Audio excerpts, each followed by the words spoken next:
Chapter 33. Manasseh was 12 years old when he began to reign, and he reigned 55 years in Jerusalem, but did that which was evil in the sight of the Lord, like unto the abominations of the heathen, whom the Lord had cast out before the children of Israel. For he built again the high places which Hezekiah his father had broken down, and he reared up altars for Baalim, and made groves, and worshipped all the host of heaven, and served them. Also he built altars in the house of the Lord, whereof the Lord had said, In Jerusalem shall my name be forever. And he built altars for all the host of heaven in the two courts of the house of the Lord. And he caused his children to pass through the fire in the valley of the son of Hinnom. Also he observed times, and used enchantments, and used witchcraft, and dealt with a familiar spirit, and with wizards. He wrought much evil in the sight of the Lord, to provoke him to anger.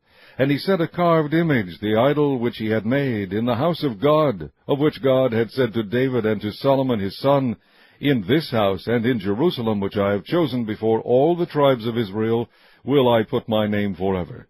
Neither will I any more remove the foot of Israel from out of the land which I have appointed for your fathers, so that they will take heed to do all that I have commanded them, according to the whole law, and the statutes and the ordinances by the hand of Moses. So Manasseh made Judah and the inhabitants of Jerusalem to err, and to do worse than the heathen whom the Lord had destroyed before the children of Israel. And the Lord spake to Manasseh and to his people, but they would not hearken. Wherefore the Lord brought upon them the captains of the host of the king of Assyria, which took Manasseh among the thorns, and bound him with fetters, and carried him to Babylon. And when he was in affliction, he besought the Lord his God, and humbled himself greatly before the God of his fathers, and prayed unto him. And he was entreated of him, and heard his supplication, and brought him again to Jerusalem into his kingdom. Then Manasseh knew that the Lord he was God. Now after this he built a wall without the city of David, on the west side of Gihon, in the valley, even to the entering in at the fish gate, and compassed about Ophel, and raised it up of very great height, and put captains of war in all the fenced cities of Judah. And he took away the strange gods and the idol out of the house of the Lord, and all the altars that he had built in the mount of the house of the Lord, and in Jerusalem, and cast them out of the city.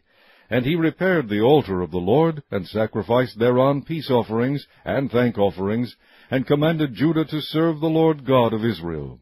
Nevertheless the people did sacrifice still in the high places, yet unto the Lord their God only.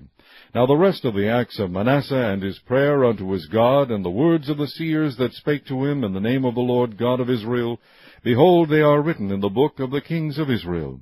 His prayer also, and how God was entreated of him, and all his sins, and his trespass, and the places wherein he built high places, and set up groves and graven images before he was humbled, behold, they are written among the sayings of the seers. So Manasseh slept with his fathers, and they buried him in his own house, and Amon his son reigned in his stead. Amon was 22 years old when he began to reign, and reigned 2 years in Jerusalem.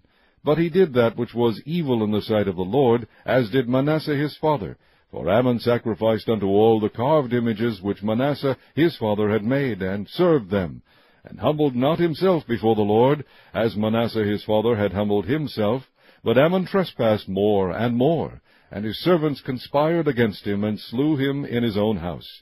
But the people of the land slew all them that had conspired against King Amon, and the people of the land made Josiah his son king in his stead.